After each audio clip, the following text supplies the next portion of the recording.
Hello folks, Alex the Railroader here with a new update on my layout. It's been a while since I did an update, and the reason is because there wasn't really anything to show you. Money has been tight lately, so it's been hard to get anything done on the layout, especially with how busy I've been. But I have a little bit of something new to show you, so let's get right to it.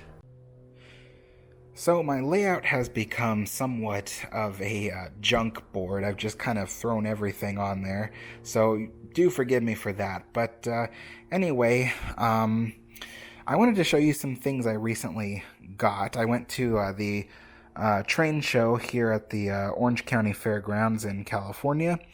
And I got some new things. So I got some weathering powders. This one is an iron ore weathering powder. This only cost me $8. I believe these usually go for like 12. As well as a weathering powder called Old Yeller, because it's kind of a yellow color. I like it. I kind of wished I had just spent the extra money and bought also like a dark gray weathering powder for some buildings later on, but I'll just have to get that later. That's all right. I have some of my locomotives here, so you can see my. This is the Forney style locomotive. Still doing well, still running nicely. It's got a bit of a squeak as it runs, which kind of bothers me, but I think that squeak has something to do with the wheels on the trailing truck. They kind of squeak. Problem is that those are electric pickup wheels, so I can't just grease them, or else the electricity might not have a good connection. That is the 260 locomotive that I have.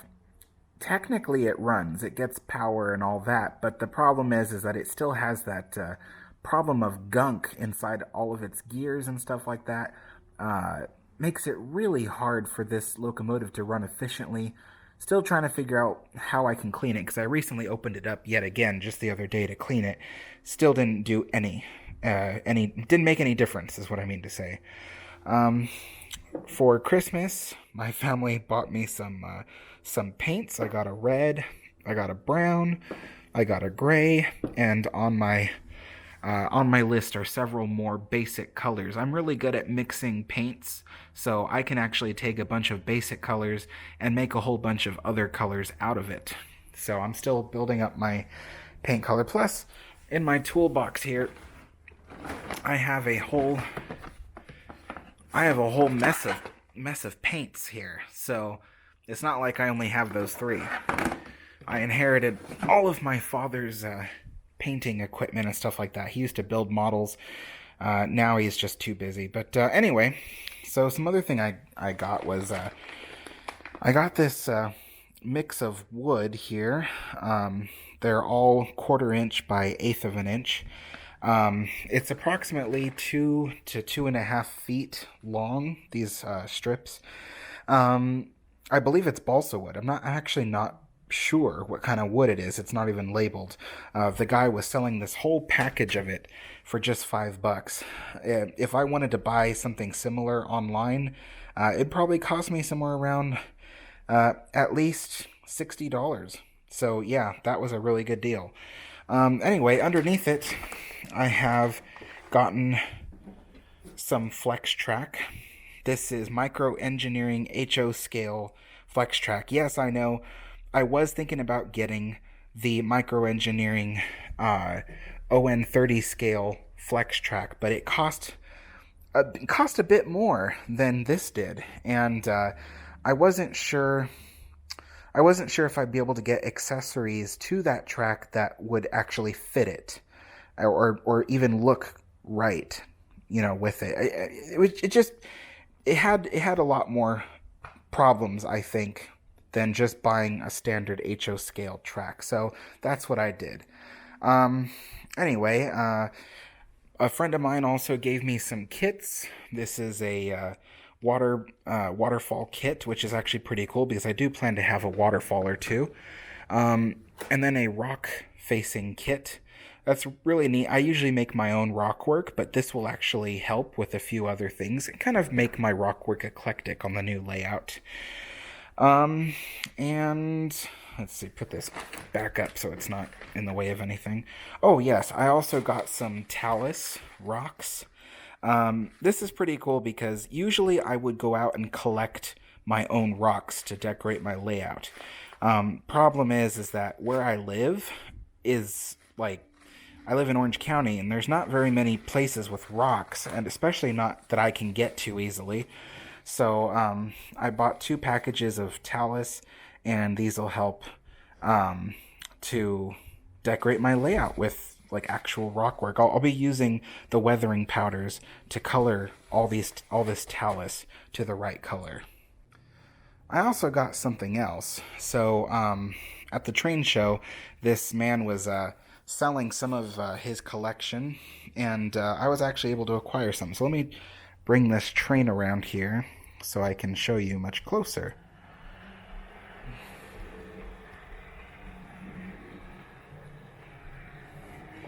I still want to put an LED light at the front of that locomotive because you can't even see the incandescent bulb. I run this at such a low voltage, it just doesn't light up.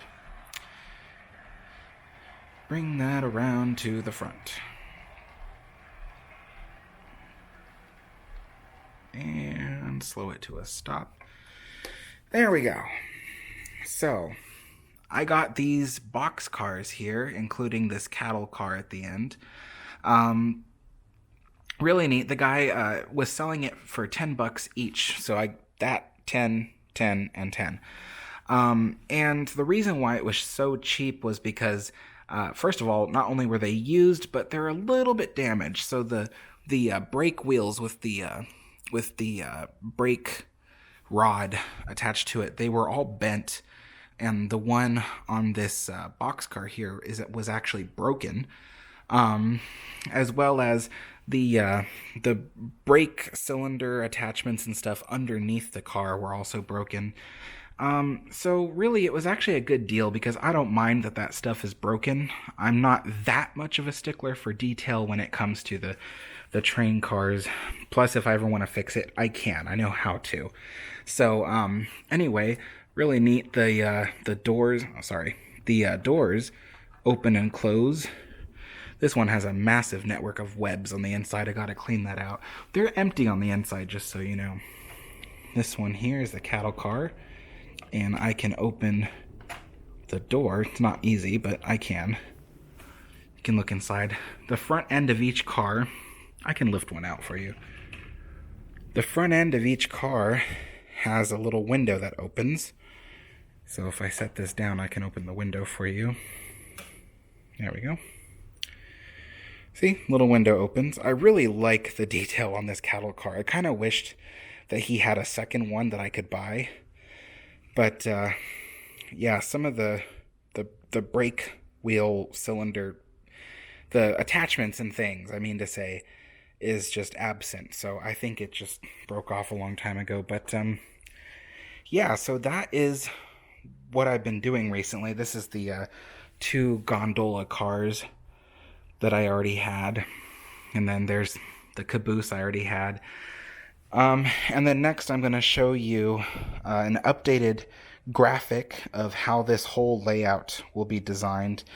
Again, for those who are new, this track here is just a temporary test track. It's not going to be on the actual layout, especially not in this shape. But yeah, I'll get right on to showing you some of the new stuff going on the layout. So here you can see the new track design that I created. Last time I showed you the track design, it looked a little bit different, but with this one, I've optimized the way it runs. So just a quick overview. As you can see, there's 2 different turn radii on this layout. The tightest turn will be a 19-inch radius. This is actually pretty tight for what it is because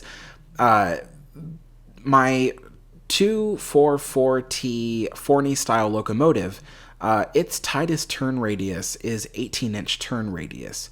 And now I know I said that this would be a 19-inch turn radius. I know that's not much wider, but I couldn't afford to push it any larger because of some scenery that's going to go here, as well as the fact that I also just didn't want to go with an 18-inch because I just didn't want to push the locomotive to its extremes. Although I did test it in a previous video with a 18-inch turn radius and hauling weight, and it still works. So 19-inch is what I'm going with. And you'll see more of this stuff as I explain it. You'll see that there's going to be a staging yard here with 2 tracks, an engine house here with 2 tracks, a freight train station spur kind of thing going on here, and then an extra spur here for just a random extra storage. And then this turn radius here is going to be a 44-inch turn radius. I'm sorry, a 22-inch turn radius for a maximum of 44-inch diameter with a spacer in between. I created this track work using a free system called AnyRail. I had to, it only gives you 50 pieces for free, so the rest I had to kind of fill in using some Photoshop work. But anyway, I'll show you the other system, the Topographic Map. Go ahead and exit out of the old one. So this is the Topographic Map here. Now this is kind of done. I'm not good at making maps. I understand it when I look at this. But anyway, let's get back to this. So this is the staging yard here. It'll be hidden from view by some rockwork and trees that I'll put along this line here. There's only going to be about 2 inches of depth on this rockwork, so it's got to have a little bit of forced perspective on it, but it'll work out. I've done that kind of thing before. Now you'll see a river going through here with 2 bridges where the main line crosses over. These bridges will be almost an identical length, but not identical in appearance.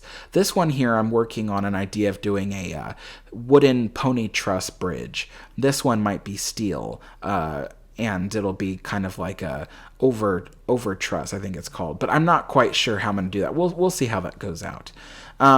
This here is the freight train spur. There will be a little freight station here where cattle or goods and things can be either loaded or unloaded from the train. Back here at the very end of the spur, you can see I have like an iron ore chute for the mining operations that'll go on this layout. I know I misspelled chute, by the way. But anyway, so this whole layout will take place in the late 1800s. So this will be like a mining town. It'll look really cool, I think. The engine house, which I told you has 2 tracks, will have an interesting feature that is becoming a bit more rare to do nowadays. These tracks will be insulated about at this joint right here. So that means that I will put insulated rail joiners here, and if I want to, let's say, run one engine but not want the other engine to run, since I have a DC layout, not digital command control, but just regular DC, that means that I can actually switch off one of these tracks and only run the other, so that way one locomotive will be completely powered off and the other I can power on at will using a physical switch that will be put somewhere at the front of the layout. Anyway, these will be manual operated switch tracks all along the layout. There'll be an actual switch throw on the layout itself that'll be themed, and I'll move that myself. This spur line track you see here, this will be optional. This will be a good option for me because I can actually put a third engine on this track here if I wanted to, and it'll also be insulated. So once again, if I only want to run one engine, which is pretty much the only thing you can do on DC, I can actually switch off any of these 3 tracks that I don't want to use, and use the ones that I do. Anyway, but as for now, this is just an extra spur track. The station will be here. This is for passengers, and there will be enough space to put up to 4 passenger cars, which is what I have currently. Over here in the corner, you can see the canyon. This canyon, my layout has this big 2 square foot area, or I guess 4 square foot, where it kind of dips down 3 inches. But with my 2-inch layer of foam that will go over this whole area, this will make it so the canyon has a 5 to 5.5 inch depth. So that means that the train going over the trestle will sit approximately a scale amount of 20 to 25 feet off of the canyon floor. That's the scale. That'll be really cool. It'll be a nice wooden trestle bridge over the canyon with nice, kind of like hoodoos from Bryce Canyon National Park. That'll kind of look like this, like Bryce Canyon right here. This is the town. Again, it's an old west town, mining town. The buildings here, they will be O scale, but they'll be force perspective O scale. So if there's a second floor on the building, the second floor will likely be slightly scaled down smaller, as well as the dimensions of the buildings will be smaller than what you'd really see in real life, just so that way the buildings aren't too big and don't take away from the scale of the rest of the layout. Again, this is only a 4-foot by 8-foot layout, so I don't want to... I kind of need to mess with the scale a little bit so nothing looks like it's too small. Like the mountain here. You can see this, all the yellow lines represent mountain and rock work, and I really want to do something like a giant like hoodoo mountaintop here, kind of like Utah, with Bryce Canyon. Over here, this rock work represents a rock arch. There'll be a hoodoo right here with a rock arch extending out over the tracks, and the train will pass through the rock arch. This is where the river is. There'll be 2 little islands with trees on it, a little log cabin over here, and the river will kind of gently flow around these 2 little islands and underneath the bridge. And lastly, there will be 1 tunnel on this layout. I don't usually like to build tunnels on my layouts because they're harder for me to clean and maintain, but this will be the largest tunnel I've ever built. Well, also because this is the largest scale I've ever worked with, but this will be a 1-foot long tunnel, so 12 inches long, and I might do like a little scenery in here, maybe like a little cave with like lights in it and stuff like that, and 2 tunnel portals on the either end. So that'll be that. And then lastly, something else I'm going to do on this layout, which I've never done on a layout before, is actually put lights in the buildings and even furnish the buildings too. That's something I never got to do when I worked with N scale. N scale was too small, and it just wasn't worth it for me to light up the layout because it just the scale was so small. The lights never looked right in that scale. But with O scale, this will be a lot easier. So anyway, this is the layout. This is the idea. You can see all the information here on the right and the left, and it's a whole little idea here. So this to me is going to look really amazing. Something like a small mining town out of Utah. Here I have the 042 Forney style locomotive pulling a freight train set consisting of 2 box cars, 1 cattle car, and 2 gondolas, and 1 caboose. So that's 6 cars in total. What kind of amazes me is that this little locomotive can pull all 6 of these cars perfectly fine. It could probably pull a 7th car if I really wanted to, but I don't want to max out how much this little locomotive can pull.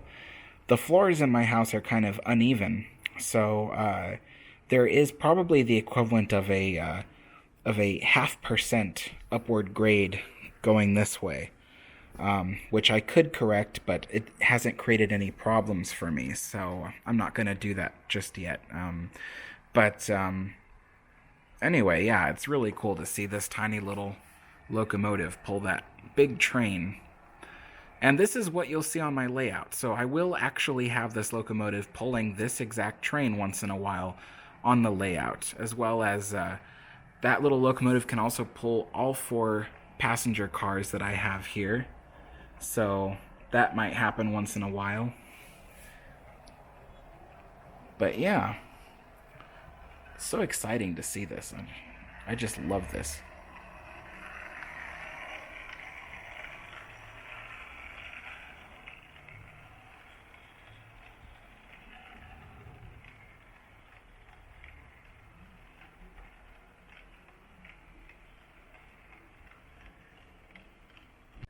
All right, that's going to do it for this update today. Thank you very much for joining me. Be sure to stick around for more layout updates. I don't expect another layout update to happen for probably another month. I'm really sorry about that, but there's a lot of stuff going on right now, a lot of projects I'm working on elsewhere in my life, so it's just kind of a busy time. So there's no time for me to continue working on this as frequently as I want. But believe me, it is happening. And right now, I'm in the process of saving up money to buy some really expensive foam boards to go on top of this layout here.